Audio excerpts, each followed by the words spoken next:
Captain தொலைக்காட்சி நேயர்களுக்கு வணக்கம். அரசியல் சதுரங்கம் என்ற நிகழ்ச்சிக்கு உங்களை அன்புடன் அழைக்கின்றேன். இன்று தமிழகத்தில் அரசு ஊழியர்கள் பல்வேறு துறையை சார்ந்தவர்கள் தொடர் போராட்டத்தில் ஈடுபட்டிருக்கிறார்கள். குறிப்பாக வருவாய்த்துறை, வணிகத்துறை, ஊரக வளர்ச்சித்துறை, கிராம கூட்டுறவு நியாயக்கடை, டாஸ்மாக் ஊழியர்கள் என்று பல்வேறு அமைப்பை சார்ந்த துறைகளை சார்ந்த ஊழியர்கள் தொடர் போராட்டத்தில் ஈடுபட்டு வருகிறார்கள். இந்த போராட்டத்தில் எந்த அளவிற்கு உண்மை இருக்கிறது என்பதை பற்றியும், இந்த போராட்டத்தை அரசு ஏன் இதுவரை அதற்கு போராட்டத்தில் ஈடுபடக்கூடிய ஊழியர்களோடு கடந்து ஆலோசிக்கவில்லை, குறிப்பாக ஆட்சி முடிவடைகின்ற இந்த காலகட்டத்திலாவது இந்த போராட்டத்திற்கு ஏன் முற்றுப்புள்ளி வைக்கவில்லை என்பது போன்ற பல்வேறு கேள்விகளுக்கு விடையளிக்கும் விதமாக விவாதம் தொடர்கிறது. விவாதத்தில் பங்கேற்பதற்காக ஊரக வளர்ச்சித்துறையை சார்ந்த கிருஷ்ணசாமி அவர்கள் வருகை தந்திருக்கின்றார். வணக்கம் சார். அதே போன்று டாஸ்மாக் பணியாளர்கள் சங்கத்தினுடைய தனசேகர் அவர்கள் வருகை தந்திருக்கின்றார். வணக்கம். அதே போன்று ஆசிரியர் கூட்டமைப்பை சார்ந்த தங்க முனியாண்டி அவர்கள் வருகை தந்திருக்கின்றார். வணக்கம் சார். அதே போன்று மாற்றுத்திறனாளிகளின் இயக்கத்தை சார்ந்த, குறிப்பாக டிசம்பர் 3 இயக்கத்தை சார்ந்த தீபக் அவர்கள் வருகை தந்திருக்கின்றார். வணக்கம் சார். சார், இப்போ சார் கிருஷ்ணசாமி உங்கள்கிட்ட இருந்த கேள்வி, இப்போ எந்த கோரிக்கையை முன்னிறுத்தி இந்த போராட்டத்தை ஈடுபட்டு கொண்டிருக்கிறீர்கள்? குறிப்பாக இந்த 5 ஆண்டு காலம் ஆட்சி முடிகின்ற காலத்தில் இந்த இவ்வளவு அளவிற்கு பெரிய அளவில் ஏன் போராட்டத்தை எடுக்க வேண்டும் அப்படிங்கிறதையும், உங்களுடைய கோரிக்கை என்ன அப்படிங்கறதும் சுருக்கமா சொல்லுங்க.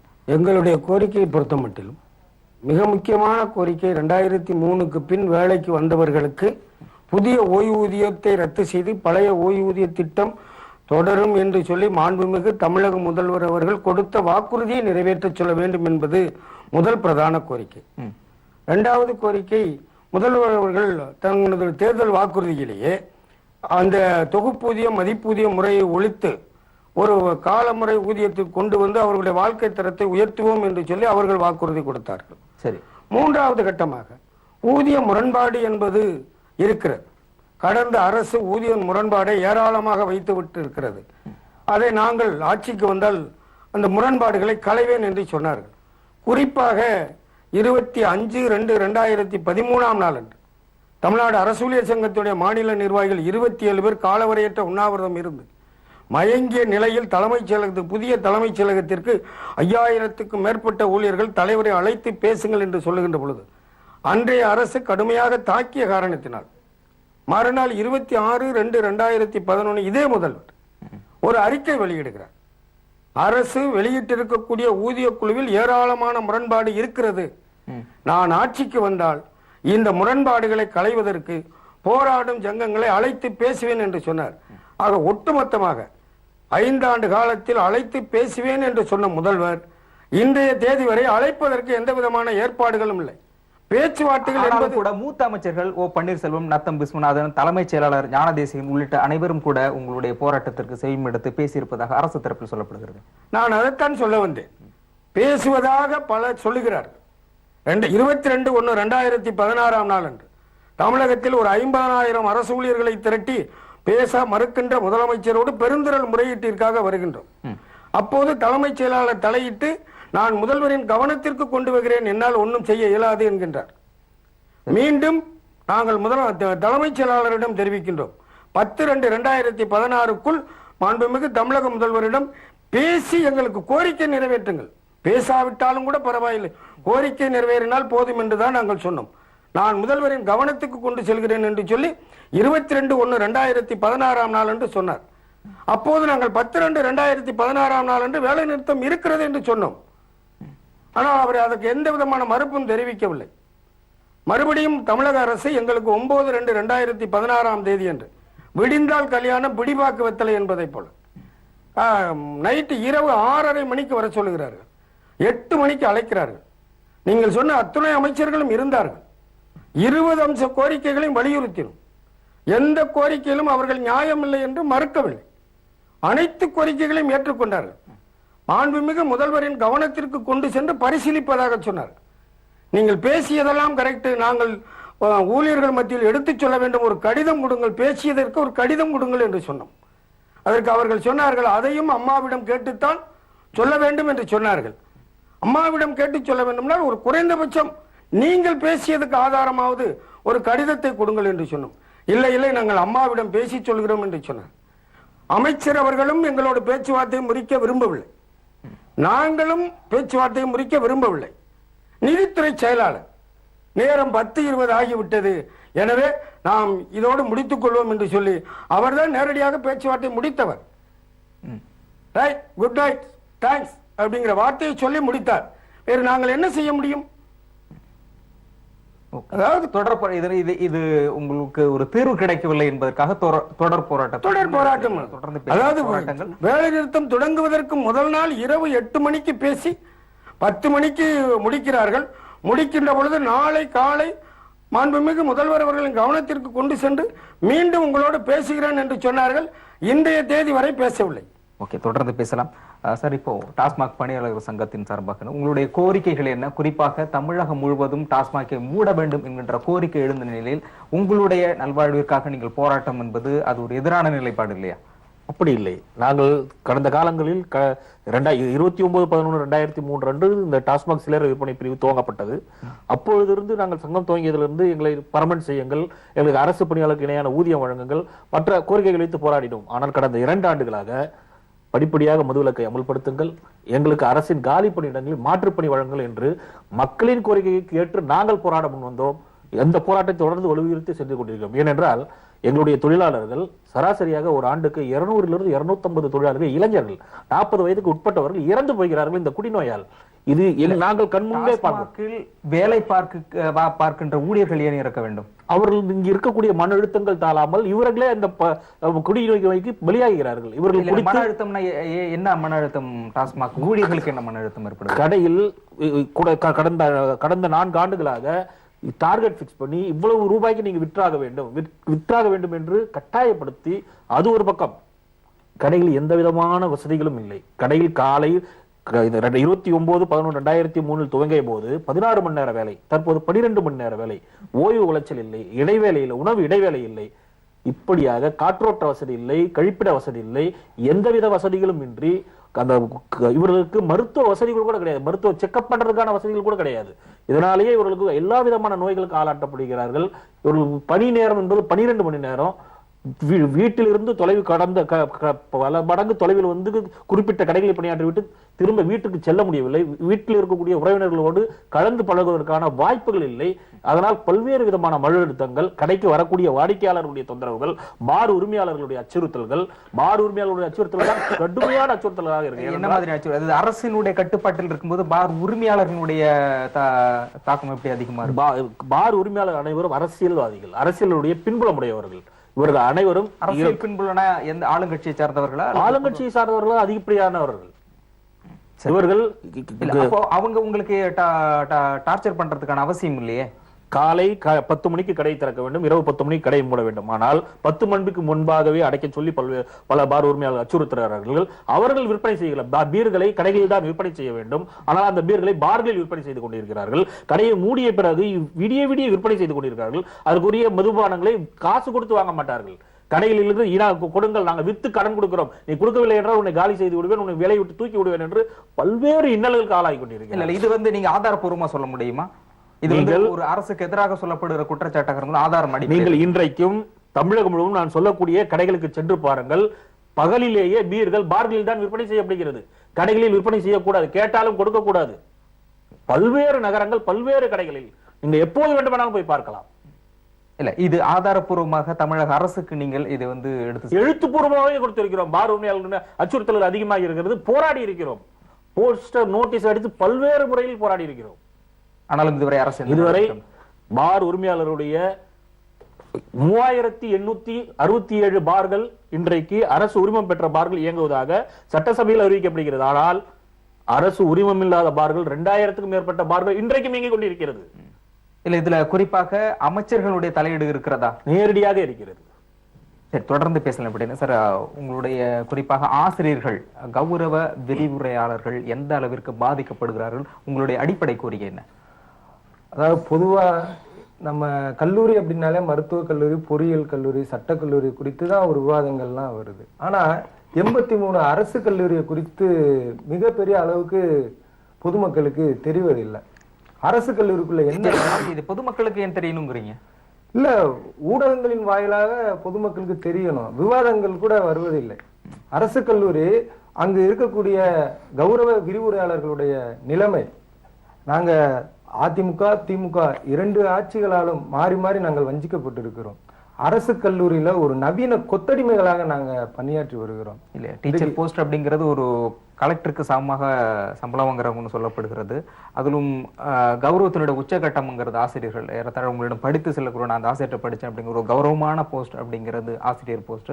அதிலும் குறிப்பாக சம்பளம் ஒரு கலெக்டருக்கு இணையான சம்பளம் கொடுக்கப்படுகிறது. நீங்க வந்து கொத்தடிமைகள்னு எப்படி இந்த வார்த்தையை பிரயோகப்படுத்துறீங்க? அதாவது சம வேலைக்கு சம ஊதியம் என்று சட்டம் சொல்லுது. ஆனா அரசு கல்லூரியில ஒரே வேலையை பார்க்கக்கூடிய கௌரவ பேராசிரியர்களுக்கும் நிரந்தர பேராசிரியர்களுக்கும் ஊதிய வித்தியாசம் என்பது மலைக்கும் மடுவுக்குமான வித்தியாசம். வாரத்துக்கு 16 மணி நேரம் ஒரு கௌரவ விரிவுரையாளரும் எடுக்கிறாரு, ஒரு நிரந்தர பேராசிரியரும் எடுக்கிறாரு. ஆனா அவங்களுக்கு சராசரியா 1 லட்சம் ரூபாய் மாத ஊதியம் வாங்குறாங்க. நாங்க 10,000 ரூபாய், அதுவும் 10 மாதங்களுக்கு தான் கொடுக்குறாங்க. மிச்சம் 2 மாதம் எங்களுக்கு வழங்குவதில்லை. அந்த 2 மாசம் ஒரு கௌரவ பேராசிரியர் எங்கேயாவது போய் வேலை பார்க்க முடியுமா? ஒரு ஹோட்டல்ல போய் ஒரு பேராசிரியர் வந்து 2 மாசம் வேலை பார்த்தா இது இந்த தொழிலுக்கு அவமானம் இல்லையா? ஒரு 10,000 ரூபாய் வச்சுக்கிட்டு இன்னைக்கு ஒரு குடும்பத்தை நடத்த முடியுமா?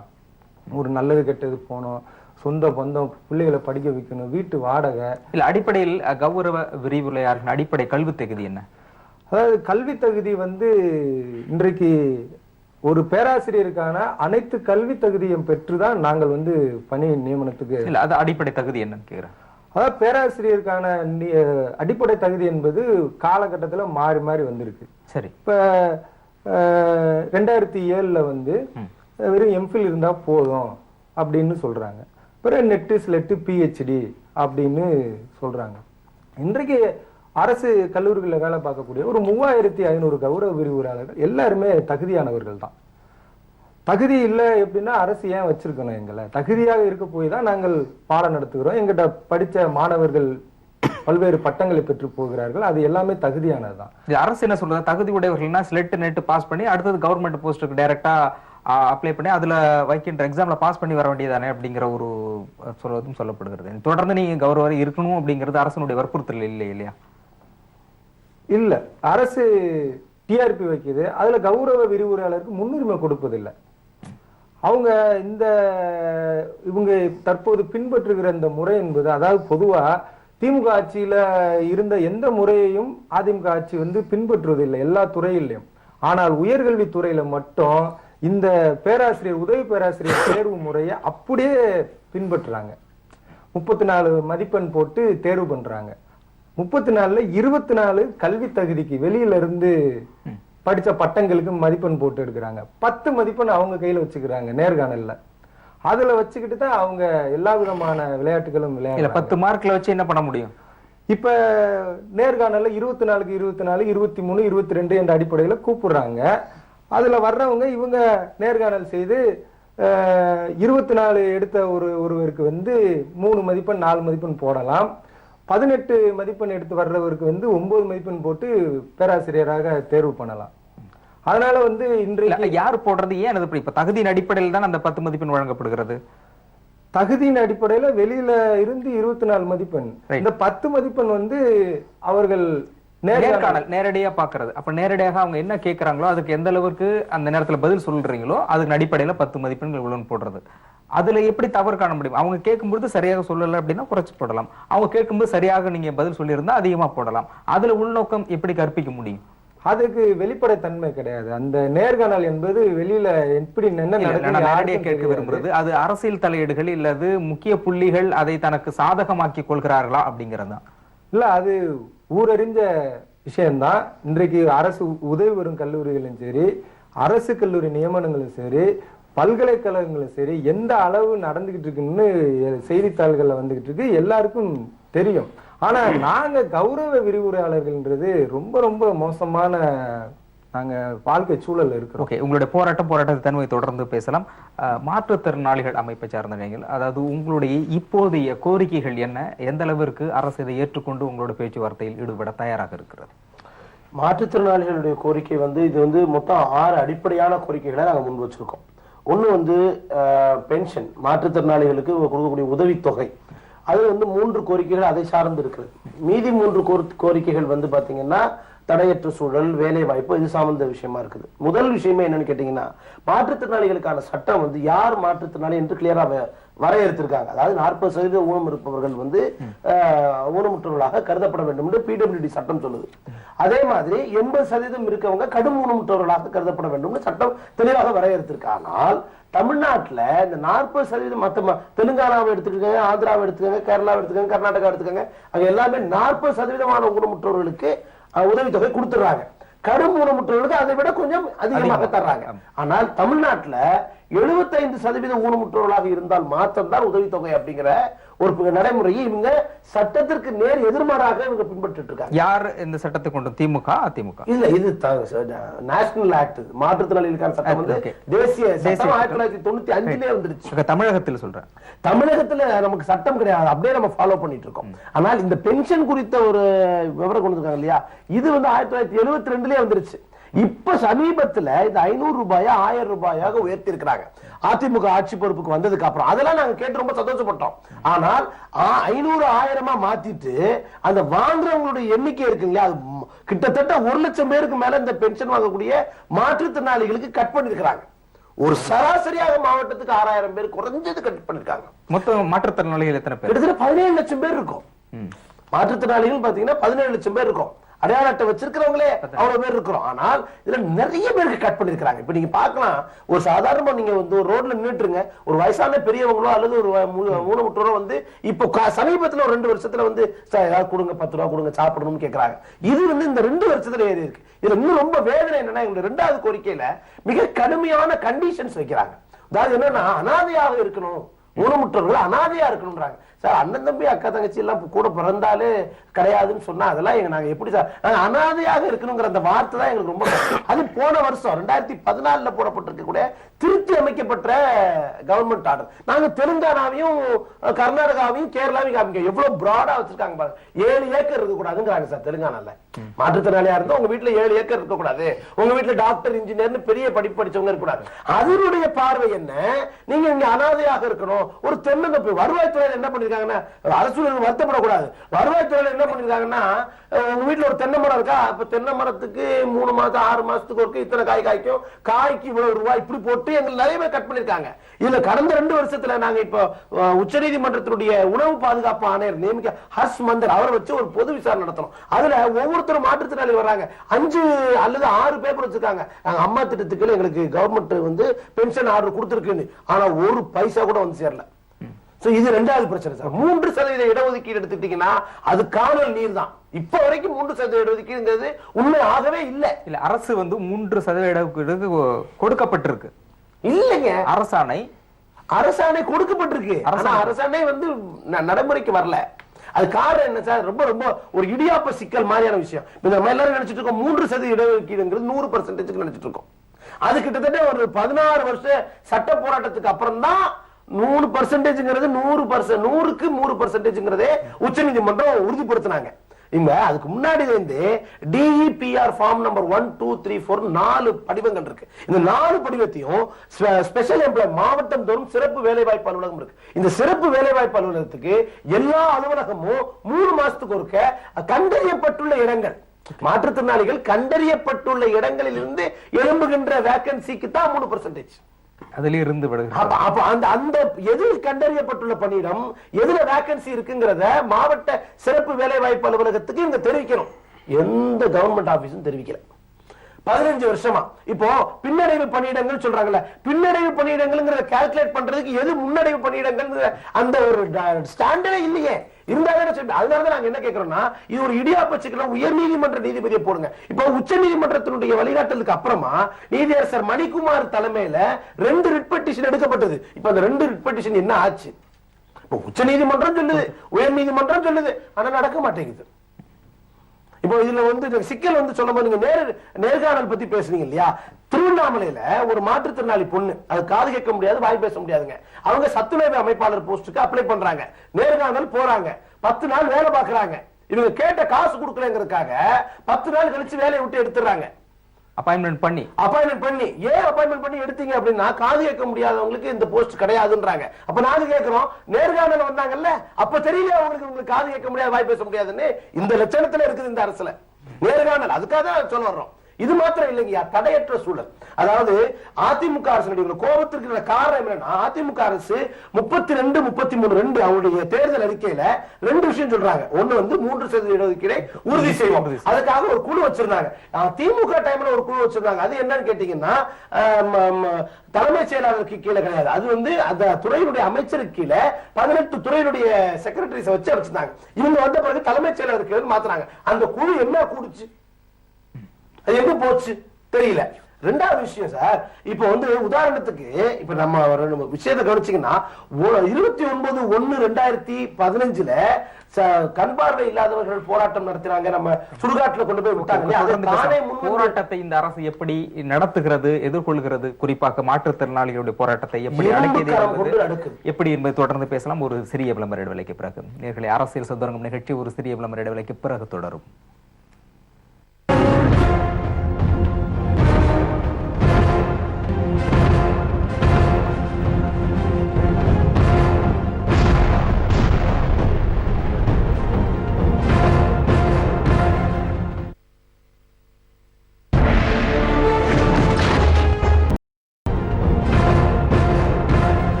நேயர்களே, அரசியல் சதுரங்கம் நிகழ்ச்சி தொடர்கிறது.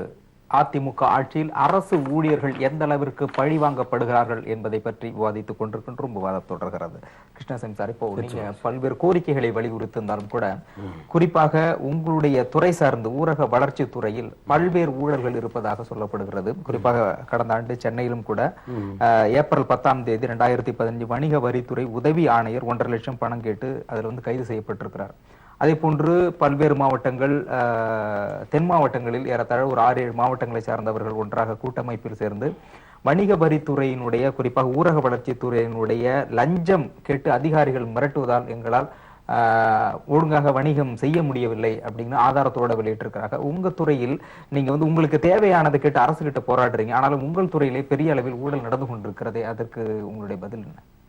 மிக உங்களுடைய கேள்வியில பல்வேறு பொருள்கள் பொதிந்திருக்கு, வரவேற்கக்கூடிய ஒரு அம்சம். ஆனால் நாங்கள் என்ன சொல்கிறோம்னு நீங்கள் சொல்லும்போது வணிக வரித்துறையில் கையும் களவுமாக பிடிபட்டார்கள் என்று சொல்லியிருக்கிறீர்கள். ஊரக வளர்ச்சித்துறையை பொறுத்த மட்டிலும் புரிந்து கொள்ள வேண்டிய ஒரு விவரம், பல்வேறு அரசியல் தன்மை கொண்ட மக்கள் பிரதிநிதிகளுக்கு மத்தியில் பணிபுரிந்து கொண்டு இருக்கிறார்கள்.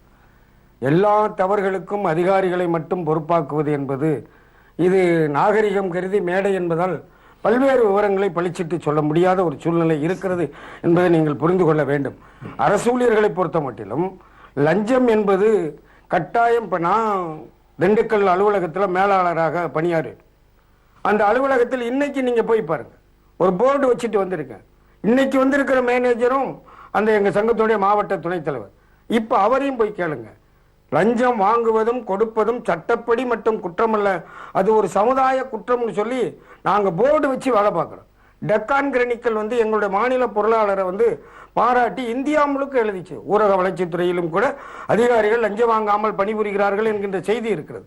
அது அப்பேற்பட்ட செய்திகளை நீங்கள் பாராட்டி இருந்தால் உண்மையிலே பெருமையாக. லஞ்சம் வாங்கல அப்படிங்கிறத பாராட்டுறோம், ஆனாலும் எங்களுக்கு கிடைத்த புள்ளி விவரங்கள் அடிப்படை 22/10/2013 ஒரு ஏறத்தாழ 6 மாவட்டங்களை சார்ந்தவர்கள் என்ன சொல்றாங்கன்னா, ஏறத்தாழ தமிழக அரசுக்கு 50,000 கோடி ரூபாய் வரியாக கட்டக்கூடிய எங்களுடைய வணிகம் இந்த அதிகாரிகளுடைய லஞ்ச மிரட்டலால் பாதிக்கப்பட்டு கொண்டிருக்கிறது என்று வெளிப்படையாகவே சொல்லியிருக்கிறாங்க. அப்போ ஒரு புறம் லஞ்சத்திற்கு எதிராக வாங்கவில்லை என்ற அதிகாரிகளை நிச்சயம் பாராட்டுகிறோம். அதை விடவும் எவ்வளவு பர்சன்டேஜ் பார்க்கிறேன், உங்களை போன்ற ஒரு 10% தான் 90% வாங்குவதாகவும் மிரட்டி வாங்குவதாகவுமே புள்ளி விவரம் சொல்லுகிறது. இல்ல, அந்த புள்ளி விவரத்தின் அடிப்படையில் மிரட்டி வாங்கக்கூடிய அதிகாரிகள் இன்னைக்கு யாராவது ஸ்ட்ரைக்கு வந்திருக்காங்களான்னு பாருங்க. கொள்ளையடிக்கவன் கொள்ளையடித்துக் கொண்டு இருப்பார். அதற்கு அரசு ஊழியர் சங்கம் எப்போதும் துணை போகாது. அப்ப அதிகாரிகள் இருக்கிறாங்க அப்படிங்கறது ஒத்துக்கிறேன். இல்ல, நான் என்ன சொல்றேன்னா, அப்படி இருக்கிறதுனால கையங்களவுமா பிடிபடுறான். கையங்களவும் அப்படி என்னைக்கு உப்பு திண்ணறையும் தண்ணி குடிச்சுட்டே ஆகணும். உப்பு திண்ணறையும் தண்ணி குடிக்காம போக முடியாது. ஆனால் தமிழ்நாடு அரசு ஊழியர் சங்கத்தை பொறுத்த மட்டிலும் லஞ்சத்துக்கு எதிராக போராட்டம் நடத்துவதற்கு தயார். எங்களுடைய அமைப்பு 1992ஆம் ஆண்டு எங்களுடைய அமைப்புடைய முதல் பொதுச் செயலாளர் தோழர் MR அப்பன் அவர்கள், தமிழ்நாடு அரசு ஊழியர் சங்கம் வட்ட மாவட்ட மாநில நிர்வாகிகள் யாராவது லஞ்சம் வாங்கினால் உடனடியாக சங்கத்தை விட்டு நீக்குவது என்று முடிவெடுத்தோம். இது இன்னைக்கு தமிழகத்தில் எந்த சங்கத்துக்கும் தைரியம் இல்லை. அதனாலதான் எங்களுடைய சங்கம் தன்னந்தனியாக லட்சம் ஊழியர்களை திரட்டி இன்னைக்கு தமிழகத்தில் போராட்டம் நடத்தி கொண்டிருக்கிறது. ஆனால் லஞ்சத்திற்கு நாங்கள் உடந்தையாக இருக்க மாட்டோம். லஞ்சம் வாங்கும் சமூகத்தில் இருக்கக்கூடிய குறைகள், அது சமூக குறையை தீர்க்க வேண்டிய பொறுப்பு ஆளும் அரசினுடைய கடமை. இல்ல இந்த இடத்துல குறுக்கிடுறதுக்கு கேட்கறதுல இது அதிகாரிகளுடைய மட்டத்தில் தவறா, இல்ல அதிகாரிகளை அரசு ஊக்குவிக்கிறதா, இல்ல அரசே இதை நேரடியாக செய்கிறதா? இல்ல, அதிகாரிகள் என்பதில் படிமானம் இருக்கிறது என்பதை முதலில் புரிந்து கொள்ள வேண்டும். குறைந்த ஊதியத்தில் இருக்கக்கூடிய யாரும் லஞ்சம் வாங்குவதாக வருமானம் இல்லை. அதுக்கு மேல போனா 50, 100 எவனாவது டீ குடிக்கிறதுக்கு வேணா வாங்கியிருப்பானே தவிர அதை பெரிதாக்கி லஞ்சமாக்குவாங்க. இப்ப ஒண்ணு இல்ல, பல்வேறு நிறுவனங்கள் தமிழகத்திற்குள் தனியார் நிறுவனங்கள் வந்தது. நோக்கியா கம்பெனி வந்துச்சு, அரசினுடைய அனைத்து இலவசங்களையும் பெற்றுக்கொண்டது. ஆனால் இன்று அது ஓடிவிட்டது. அரசு என்ன செய்ய முடிந்தது? அது கட்ட வேண்டிய வரியை யார் கட்டுவது? அந்த வரியை கேட்டால் லஞ்சம் கேட்பதாக சொல்லுவது. ஆக முறைப்படுத்துவதும் ஒரு நோய் நாடி நோய் முதல் நாடி அது தணிக்க வாய் நாடி வாய்ப்பை செயல்கிற. அதுக்கு என்ன காரணம்? வெறுமனே ஒரு போராட்டம் நடத்துகின்ற பொழுது, ஒரு போராட்ட களத்தில் நிற்கின்ற பொழுது, பொதுவாக ஒரு மனிதன் துடித்துக் கொண்டிருக்கக்கூடிய காலகட்டத்தில் இவன் உயிரோடு இருக்கின்ற போது என்ன கொடுமை செய்தானோ என்று கேட்பதை விட துடிக்கக்கூடிய காலத்தில் ஊடகங்கள் துணை செய்தால் நன்றாக இருக்கும் என்பதான் என்னுடைய பணிவான வேண்டுகோள். ஊடகங்கள் முழுமையாக உங்களுக்கு ஆதரவு இருக்கிறதுனாலதான் உங்களுடைய பிரச்சனைக்காக மட்டுமே இதை நம்ம எடுத்துக்கிட்டோம். நிச்சயமாக என்னன்னா நேற்று மக்களுடைய பிரச்சனை சார்ந்தும் கேட்க வேண்டியது இருக்கு. அதாவது மக்களுடைய பார்வையில் இவ்வளவு போராட்டம் பண்ணுகிறார்களே தவிர ஒரு இடத்துக்கு போகும்போது ஒரு கையெழுத்து வாங்கும் போது இதே அதிகாரிகள் நம்மகிட்ட லஞ்சம் வாங்கியிருக்காங்கன்னு சில மக்களுடைய அந்த வேதனையும் இருக்குது. இல்ல நீங்க சொல்லக்கூடிய விஷயத்துல நான் ஊடகங்களை பல்வேறு விஷயமாக பாராட்டுகிறேன். ஆனால் இன்றைக்கு காலையில் ஒரு ஊடகம், நான் பேர் சொல்ல விரும்பவில்லை, ஒரு ஊடகம் களத்தில் 10/2/2016 முதல் இதே டாஸ்மாக் ஊழியர்களுக்கு ஆதரவாக நாங்கள் போராடி இருக்கோம், மாற்றுத்திறனாளி ஊழியர்களுக்கு ஆதரவாக போராடி இருக்கோம், கௌரவ விரிவுரையாளர்களுக்காக தமிழ்நாடு அரசு ஊழியர் சங்கம் போராடி இருக்கிறது. எங்களுக்கு யாரெல்லாம் போராடுகிறார்களோ போராடக்கூடிய சக்திகளை ஒருங்கிணைத்து இன்னும் கூடுதலாக அவர்களுக்கான தேவைகள் வேணும் என்பதை கேட்கக்கூடியது எங்க பைலா. அப்படிப்பட்ட ஒரு பைலாவை வச்சிருக்க. ஆனா ஒரு ஊடகம் இன்னைக்கு போராடாத ஒரு நபரை கூட்டியாந்து வைத்து நான் போராட்டத்திலிருந்து வாபஸ் பெற்றுக்கிறேன் என்று சொல்லி தமிழகம் முழுக்க செய்தி பரப்பினால் மாண்புமிகு கேப்டன் அவர்கள் கூட தன்னுடைய வருத்தத்தை பல இடங்களில் இது சம்பந்தமாக பதிவு செய்திருக்கிறார். எங்களுக்கும் அவரோடு இணைந்து வருத்தத்தை பதிவு செய்கிறோம். ஓகே சார், நீங்க இந்த டாஸ்மாக் ஊழியர்கள் ஏற்கனவே கொத்தடிமைகள் அப்படிங்கறது அவரோட நீங்களும் சேர்த்து எந்த மாதிரி பாதைகள், மன அழுத்தங்கள் அப்படிங்கறத பத்தி சொல்லுங்க. உங்களுடைய போராட்டத்தினுடைய அடுத்த கட்டம் எப்படி இருக்கு? அதாவது கடைகளில் பணியாற்றக்கூடிய பணியாளர்கள் சுதந்திரமாக பணியாற்ற முடியவில்லை. முதலாவதாக சென்ற ஆட்சி கால திமுகவுடைய ஆட்சி காலத்துல நாங்க போராட்டி இது இன்னைக்கு இருக்கக்கூடிய அண்ணா திராவிட முன்னேற்ற கழகத்தினுடைய சங்கத்தோட இணைந்து கடையெடுப்பு போராட்டத்தை பண்ணோம். கடையெடுப்பு போராட்டம் பண்ணும்போது முதல்வர் அப்ப இருந்த நம்ம கலைஞர் அவர்கள் அறிக்கை விட்டார், இவங்க வேணும்னே போராடுறாங்கன்னு. அப்ப தமிழக எதிர்கட்சி தலைவராக இருந்த மாண்புமிகு அம்மா அவர்கள் இவங்க கோரிக்கை நியாயமானது, தொழிலாளருடைய நல சட்டங்கள் ஒண்ணு கூட பின்பற்றப்படல, இவங்களுடைய கோரிக்கையில் நியாயமான கோரிக்கை, இதை நான் என்னுடைய ஆட்சி காலத்துல இவங்க தேர்வு செய்யப்பட்டவங்கன்றதுக்காக இவங்க கோரிக்கைகளை இந்த அரசு ஏற்க மறுக்குது, இவங்களுடைய கோரிக்கை வெல்லும் நாள் வெகு தூரத்தில் இல்ல அப்படின்னு சொன்னாங்க. ஏன்னா எங்க கூட இணைந்தவங்க கடையெடுப்பு போராட்டத்தில் அவங்க போராடினாங்க. ஆனா ஆட்சிக்கு இன்னைக்கு ஆட்சியுடைய கடைசி பகுதி வருது. இதுவரைக்கும் அவங்க என்ன செஞ்சாங்க? 300, 400, 500 சொற்ப ஊதிய உயர்வு கொடுத்தாங்க. 6 முறை ஊதிய உயர்வு கொடுத்திருக்கு. அண்ணா பல்கலைக்கழகத்தில் இருக்கக்கூடிய அவரு ஆசிரியர் கூட டாஸ்மாக் பணியாளர் கூட இந்த அரசு செய்தாங்க, எங்களுக்கு செய்ய மாட்டேங்குது ஒரு பத்திரிகை செய்தியே கொடுத்தாங்க. 6 முறை ஊதிய உயர்வு கொடுத்தோம். இன்னைக்கு ஒரு மேற்பார்வையாளர் டிகிரி படிச்சவர், எடுக்கும் போது டிகிரி படிச்சு எடுத்தவங்களுக்கு சம்பளம் 7000 ரூபாய். இந்த 7000 ரூபாயில இன்னைக்கு வாழ்க்கையை நடத்த முடியுமா? அவங்க குடும்பத்தை பார்க்க முடியுமா? இது ஒரு பக்கம். பார்கள் எடுத்து இந்த பார்கள்ல ஊழல் நடப்பதாக சொல்லப்படுகிறது. குறிப்பாக அங்கிருந்து அந்த டாஸ்மாக்ல மதுபான அந்த பாட்டில்கள் பிளஸ் மூடி அந்த பேக்கிங் இது எல்லாமே ஊழலுக்கு ஒரு வழியாகவும் அதை தனியாக சேல்ஸ் பண்றதாகவும் இதுல அது மாத்திரம் இல்ல அது மாத்திரம் இல்ல கலால்துறையில ஏடிஜிபி பல இடங்கள்ல அறிக்கை விட்டுருக்காரு. என்னன்னாக்கா போலி மதுபான ஆலைகளை நாங்க பிடிச்சிருக்கோம், போலி மதுபான ஆலைகள் இவ்வளவு சரக்கு கைப்பற்றி இருக்கோம், இத்தனை பேரை பிடிச்சிருக்கோம். அந்த போலி மதுபான ஆலைகளில் தயாரிக்கப்பட்ட மது பாட்டில்கள் எங்க எங்க விற்பனை செய்யப்பட்டது, விற்பனை செய்தவர்கள் யார், எத்தனை கடைகளில் எத்தனை பார்கள் விற்பனை செய்யப்பட்டது, அந்த பார் உரிமையாளர் மீது கைது நடவடிக்கை தொடர்ந்து டாஸ்மாக்லயே பார்ல மட்டும் சரி. பார்ல நடந்திருக்கு. அந்த எத்தனை பார் உரிமையாளர் இதுவரைக்கும் கைது செய்யப்பட்டிருக்காங்க? சொற்ப எண்ணிக்கை. ஒரு சில இடங்கள்ல தான் குண்டர் சட்டங்கள்ல போட்டிருப்பாங்க. அப்போ இன்னைக்கு இதே புள்ளி விவரம் கடந்த ஆண்டுக்கும் இந்த ஆண்டுக்கும் இருக்கக்கூடிய புள்ளி விவரம் 600 பார் லைசன்ஸ் எண்ணிக்கை குறைஞ்சிருக்கு. அதாவது 2015 2016க்கும் 2014-15க்கும் 600 பார் லைசன்ஸ் இல்லாம குறைஞ்சிருக்கு அரசுடைய அனுமதி பெற்ற பார்கள். ஆனா அந்த பார்கள் இயங்கிட்டு தான் இருக்கு. அது மாத்திரம் இல்லாம 6823 கடைகள் இன்னைக்கு இயங்கிட்டு இருக்கு தமிழ்நாட்டுல. ஆனா அரசு அனுமதியோட இருக்கக்கூடிய பார்களுடைய எண்ணிக்கை 3877. அப்ப சரிபாதி பார் இல்லையா? பார் இயங்குது. அப்ப அது அனுமதி இல்லாம இயங்குது. அனுமதி இல்லாம இயங்கக்கூடிய பாரால எவ்வளவு அரசுக்கு வருமான இழப்பு, எப்படி அவங்க நடத்துறாங்க? அது மாத்திரம் இல்ல, கடைகள் 10 மணியோட அடைக்கப்படுகிறது. 10 மணிக்கு மேல சரக்கு எங்க கிடைக்கலன்னு சொல்ல முடியுங்களா? இரவு 10ல இருந்து காலை 10 மணி வரை சரக்கு விற்பனை படுஜோரா நடந்துட்டு இருக்கு. இந்த சரக்குகள்லாம் தமிழ் டாஸ்மாக்ல வாங்கின சரக்கா? என்ன சரக்குகள்? இதை பற்றி ஆய்வுகள் என்ன? இது இரும்பு கரம் கொண்டு அடக்கப்பட்டிருக்கா? இல்ல அது அப்ப நடத்துறது யாரு? இதுல நான் கேட்டதுக்கு என்னுடைய கேள்விக்கு பதில், இதுல ஊழல் நடப்பதாக சொல்லப்படுகிறது. ஒரு சராசரியா ஒரு மாதத்திற்கு எந்த அளவுக்கு ஊழல் நடந்தது? ஊழல் இப்ப எங்க மேலேயே பல குற்றச்சாட்டுகள் இருக்கு. பல முறை கேப்டன் டிவிலேயே எங்களை நேரடியா கேட்டிருக்காங்க, நீங்க கூடுதல் விலைக்கு விற்பனை செய்றீங்களேன்ட்டு. தள்ளப்படுகிறோம். என்னன்னா யார் தள்ளுவது? அரசாங்கம் தான். எங்களுடைய சம்பளம் 7000. சரி. உடையிற பாட்டிலுக்கு இழப்பீடு இதுவரை தமிழ்நாட்டுல கொடுக்கப்பட்டதே இல்லை. அண்டை மாநில கேரளாவில் அரசு மதுபான கடைகளை நடத்துது. அங்க உடையறதுக்கு 0.01% கொடுக்குறாங்க. 1 லட்சம் ரூபாய்க்கு வியாபாரம் ஆகுதுன்னா 300 ரூபாய்க்கு உடையர் பாட்டில் இழப்பு உண்டு. ஆனால் தமிழ்நாட்டில் நடக்கக்கூடிய இந்த 13 ஆண்டுகளா அரசே ஏற்று நடத்துது, இதுவரை ஒரு பாட்டில் கூட உடையல அரசோட கணக்கு பிரகாரம். இதுவரைக்கும் உண்மையிலே உடையலையா? அது உடையாத எல்லாமே கண்ணாடியில தான் இருக்கு. எடுத்து வைக்கும்போது உடையாதுங்களா? வைக்கும்போது உடையாது. இதுல இன்னொரு பெரிய விஷயம் என்னன்னா, மதுபானங்கள்ல குடோன்ல இருக்கு. குடோன்ல இருந்து கடைகளுக்கு ஏற்றி அனுப்புறாங்க. ஏற்றி அனுப்பும் போது குடோன்ல இருக்கிற பாட்டில உடைஞ்சிட்டா ஹேண்ட்லிங் லாஸ் உண்டு.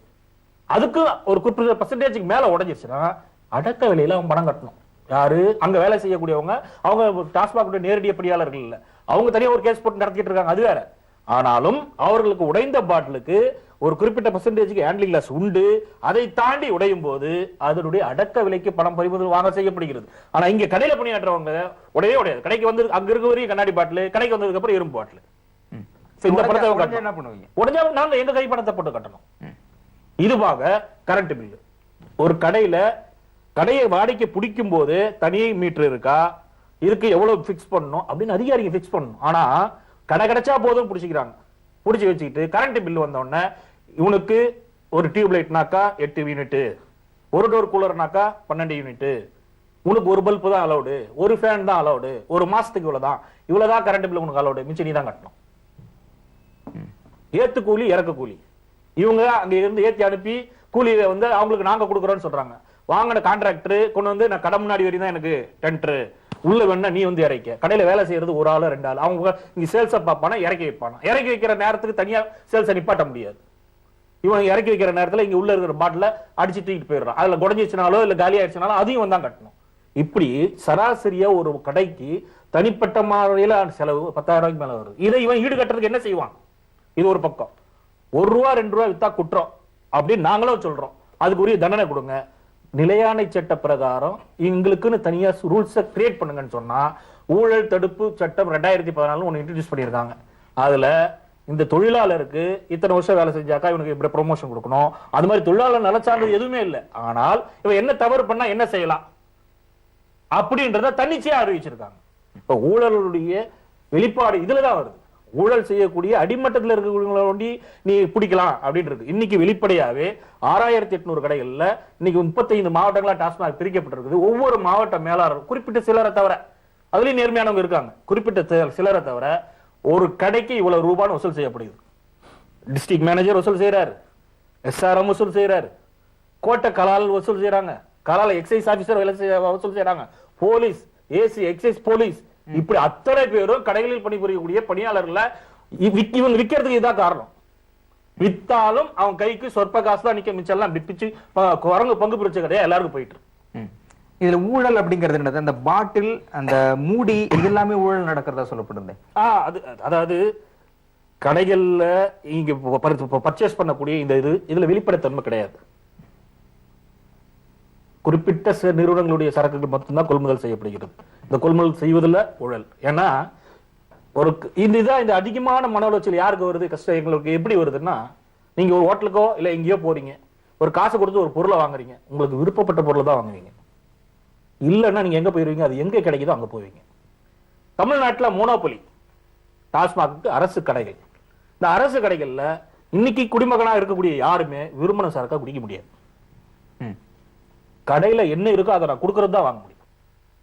என்ன காரணம்னாக்கா எங்களுக்கு என்ன சரக்கு வருதோ அதான் நாங்க விற்க முடியும். இப்ப இண்டன் ஒரு ஒவ்வொரு ஏரியால ஒவ்வொரு அதிகமா இருக்கும். அதுக்கு தகுந்த மாதிரி இண்டன் நாங்க ஃபில் பண்றது இல்ல.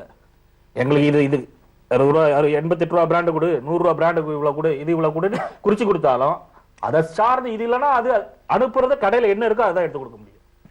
ஓகே, தொடர்ந்து பேசலாம். இவ்வளவு பாதிப்புகள் இருந்தும் இதனால் இவ்வளவு பேர் குடிக்கின்றவர்கள் பாதிக்கப்படுகின்ற பொழுதும் கூட அதை ஒரு வேலையாக ஏன் செய்து கொண்டிருக்க வேண்டும் அப்படிங்கிற கேள்வியும் உங்களுக்கும் விழும். பார்த்து கொண்டு இருப்பவரும் தொடர்ந்து பேசலாம். ஒரு சிறிய விளம்பர இடைவேளைக்கு பிறகு நேயர்களே, அரசியல் சதுரங்கம் நிகழ்ச்சி ஒரு சிறிய விளம்பர இடைவேளைக்கு பிறகு தொடரும்.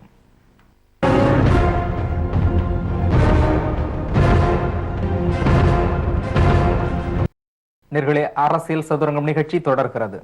சரி, இப்போ குறிப்பா முதல்ல இடைவேளைக்கு முன்பாக ஒரு கேள்வி கேட்டிருந்தேன். இந்த இவ்வளவு ஒரு பாதிப்புகள் இருக்கிறது, மது அருந்துவதால் எத்தனை லட்சக்கணக்கான பெண்கள் தாலியா இருக்கின்ற சூழல், ஒரு ஆண் எந்த அளவுக்கு பாதிக்கப்பட்டு கொண்டிருக்கிறான், சிறுவர்களும் இளைஞர்களும் இன்றைய சூழலில் பெண்களும் கூட குடிக்க ஆரம்பித்துட்டு ஒரு மோசமான நிலைக்கு தமிழகம் தள்ளப்படுகின்ற பொழுது அதுல நீங்க வேலை பார்த்து கொண்டிருப்பவர்கள் அதுல எப்படி நீங்க அவ்வளவு சந்தோஷமா வேலை பார்க்க முடியும்? நிச்சயமா இதுல சந்தோஷமா நாங்க வேலை பார்க்கல. நாங்க இதுல தேர்வு பண்ணப்போ இன்னைக்கு வேலை நியமன தடைச்சட்டம் இருந்தது.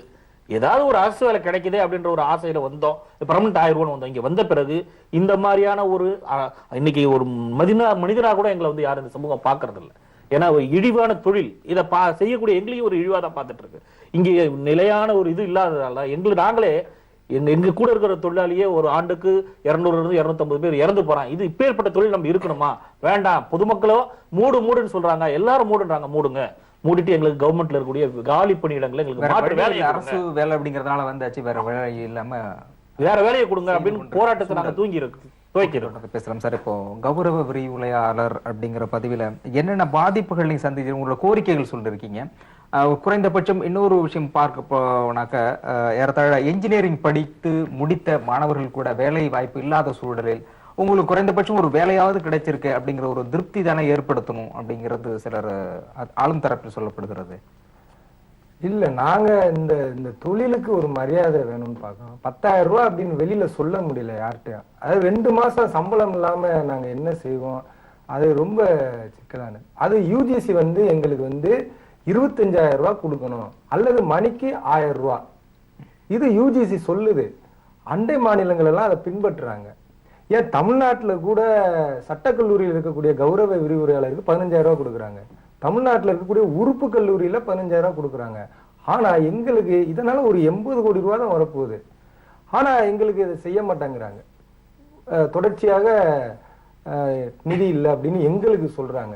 அடுத்து நாங்க 2006ல் திமுகவினுடைய தேர்தல் அறிக்கையில நாங்கள் ஆட்சிக்கு வந்தால் கௌரவ விரிவுரையாளர்கள் பணி நிரந்தரம் செய்யப்படுவார்கள் என்று அவர்கள் குறிப்பிட்டாங்க. நாங்க அதை வச்சு 2011ல் பயங்கரமா போராடுற போது இன்றைய தமிழக முதல்வர், அன்றைய எதிர்க்கட்சி தலைவராக இருந்த மாண்புமிகு அம்மா அவர்கள் நான் ஆட்சிக்கு வந்தால், அந்த அறிக்கை அவ்வளவு ஒரு கோபமான அறிக்கை, அதாவது கசடர் கருணாநிதி என்ற வார்த்தை பயன்படுத்தினாங்க. நீங்கள் அவர்களை பணி நிரந்தரம் செய்யவில்லை என்றால் நான் ஆட்சிக்கு வந்தால் அவர்களை பணி நிரந்தரம் செய்வேன் என்றார்கள். அந்த வார்த்தையை நம்பி இந்த 4.25 வருஷம் நாங்க எந்த போராட்டம் பண்ணல சார். ஆனால் இன்றைக்கு நாங்கள் போராட்டத்துக்கு தள்ளப்பட்டிருக்கிறோம். அடுத்து இதை விட அப்போ நீங்க அந்த 4 ஒரு கிரேஸ் பீரியட் இருக்கு. 1 வருஷம் பார்க்கலாம், 2 வருஷம் பார்க்கலாம். நீங்க 4.25 ஆட்சி முடிகிற போதுதான் நீங்க போராட்டத்தை ஆரம்பிப்பீங்க அப்படின்னு சொல்றது உள்நோக்கம் கொண்டது. குறிப்பாக ஏறத்தாழ அரசு ஊழியர்கள் அப்படிங்கிறவங்க 10 லட்சம் பேர், 10,63,000 பேர் கிட்டத்தட்ட இருக்கிறாங்க. அவர்கள் குடும்பத்தை சார்ந்தவர்கள் அப்படின்னு எடுத்துக்கிட்ட விட ஒரு 30 லட்சம் பேர் கிட்டத்தட்ட வருவாங்க.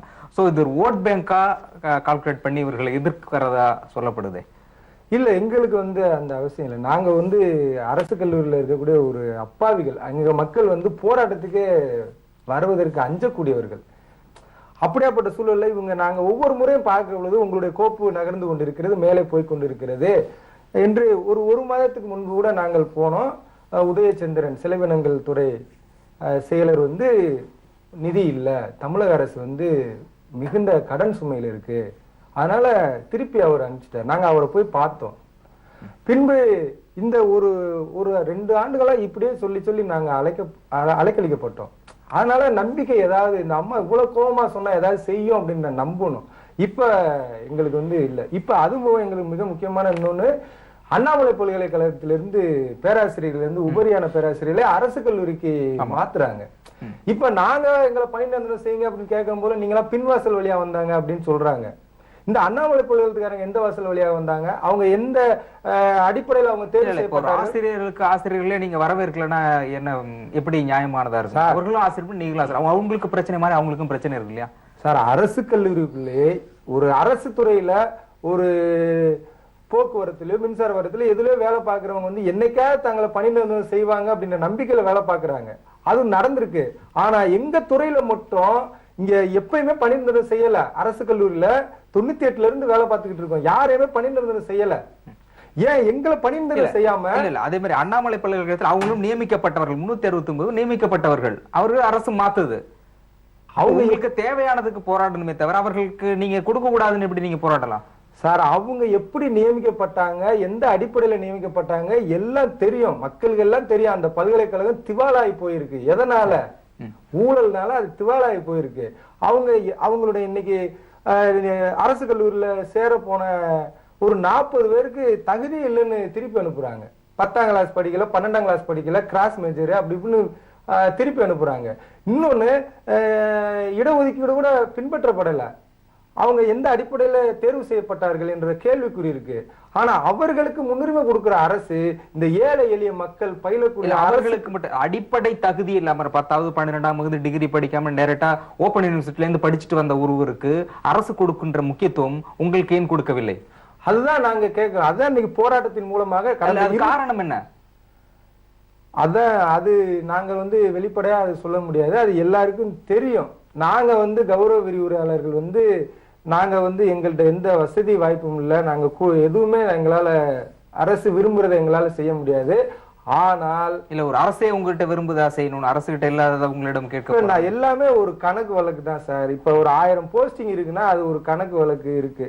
நாங்க வந்து எங்களை பணிநிரந்தரம் செய்வது சொல்லவில்லை என்றாலும் ஊடகத்தில் வந்த செய்தி அவர்கள் அனைவருமே லஞ்சம் கொடுத்து அந்த பதவியை பெற்றிருக்கிறார்கள். எனவே அவர்களை நீக்க முடியாமல் வெவ்வேறு இடத்திற்கு மாற்றுகின்ற ஒரு சூழலை அரசு எடுத்துக் கொள்கிறது. ஆனால் இதில் முழுக்க முழுக்க பணி நியமனத்தில் லஞ்சம் கொடுத்ததும் தலைவிரித்து ஆடுவதும் அப்பட்டமாக தெரிகிறது என்று சொல்லப்படுகிறது. சார், இது உங்களுடைய பதில், உங்களுடைய கேள்வி சொல்லுங்க. சாருக்கு முன்னாடி ஒரே ஒரு பதில் தான் சார்.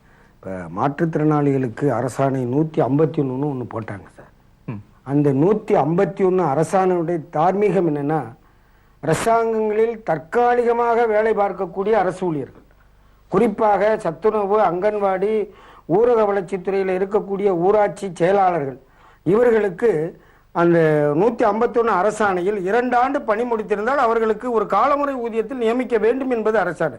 பாவம், 10 ஆண்டுகளாக 15 ஆண்டுகளாக கூட அந்த மாற்றுத்திறனாளிகள் சத்துணவுலையும் அங்கன்வாடியிலையும் ஊராட்சி செயலாளர்களாகவும் இருக்கிறார்கள். எங்களுடைய பிரதான கோரிக்கை காலி பணியிடங்களை நிரப்ப வேண்டும் என்கின்ற கோரிக்கை. இந்த ஜீவோவையாவது அமல்படுத்தி இருக்கலாம். அதை கூட அமல்படுத்த முடியல. ஒரு மாற்றுத்திறனாளிக்கு வழங்கப்பட்ட அரசாணையை கூட இந்த அரசு வழங்காமல் இருக்கிறது என்பதுதான் வேதனையான விஷயம். உங்களுடைய போராட்டத்தை அரசு ஒடுக்கிய விதம் சார், போராட்டத்துக்கான இந்த அரசுக்கு வந்து தெளிவாக உயர்நீதிமன்றம் 26/812 ரிட் பெட்டிஷன் நீதி பேராணையில் ரொம்ப தெளிவாக சுவோமோட்டோவாக பார்வையில்லாதவர்கள் போராட்டத்தின் போது சுடுகாட்டுல கொண்டு போய் விட்டுட்டு வந்திருக்காங்க. இதெல்லாம் வந்து நீங்க வரலாற்றுல வந்து ரொம்ப மோசமான ஒரு இருண்ட காலம் எங்களுக்கு மாற்றுத்திறனாளி. ஏன்னா கண் பார்வை இல்லாதவர்களை கொண்டு போய் நைட்டு 12 மணிக்கு சுடுகாட்டுல கொண்டு போய் விட்டு வர்றாங்கன்னா என்ன மனிதாபிமானத்தை நீங்க இந்த அரசாங்கத்திட்ட எதிர்பார்க்க முடியும்னா நான் உங்க எல்லாத்தையும் பார்த்து கேட்க வேண்டியது இருக்கு. அதுக்கு அடுத்ததாக எங்களுடைய போராட்டத்துல நாங்க மதுவிலக்கு வேணும், மாற்றுத்திறனாளிகள் மதுவிலக்கு வேணும் சொல்லி நாங்க போராடணும். எங்களை கொண்டு போய் குதிரை தொழுவத்துல கொண்டு போய் போட்டு வந்தாங்க. அப்படியே குப்பை மாதிரி தூக்கி போட்டிருந்தாங்க. மக்களுக்கான போராட்டங்க அது. அதுக்கு அடுத்து இந்த போராட்டத்துல மாற்றுத்திறனாளிகள் நாங்க எழிலகத்துலதான் முற்றுகை போட்டோம் சொல்லி 1 மாசத்துக்கு முன்னாடியே நாங்க பத்திரிகை எல்லாம் சொல்லி பிரஸ் மீட் வச்சு ஆனால் கழிவறை கூட இல்லை. இவங்கெல்லாம் எனக்கு நான் பேசும்போது நான் என்ன பாக்குறேன்னா, வேலை இருக்கு, வேலையில இவ்வளவு சம்பளம் இருக்கு. நாங்க போராடுறது கக்கூசுக்காக போராடிட்டு இருக்கோம் சார். தரையற்ற சூழல்ல பாத்ரூம் கட்டுன்னு உத்தரவு போடுறீங்க சட்டமன்றத்துல. சட்டமன்றத்துல உத்தரவு போட்டுட்டு ஆனா பாத்ரூம் கட் பண்ண நான் என்ன கேட்கிறேன், நான் தமிழக அரசு நான் என்ன கேட்கிறேன், தலைமைச் செயலகத்துல மாற்றுத்திறனாளிகளுக்கு பாத்ரூம் இருக்கா? எழிலகம் வளாகத்துல மாற்றுத்திறனாளிகளுக்கு நான் பாத்ரூம் போக முடியாம கஷ்டப்பட்டோம் சார். காவல்துறையினர் 4 பக்கமும் கேட்ட மூடி பாத்ரூம் போக முடியாம பெண்கள் மாற்றுத்திறனாளி போயிருக்காங்க. அவங்களுக்கு ஏக வசனத்துல போலீஸ்காரங்க திட்டாங்க சார். அசிங்கமா இருக்கு சார். பாத்ரூம் போறதுக்கு நாங்க உங்களை கஷ்டப்படணுமா சார்?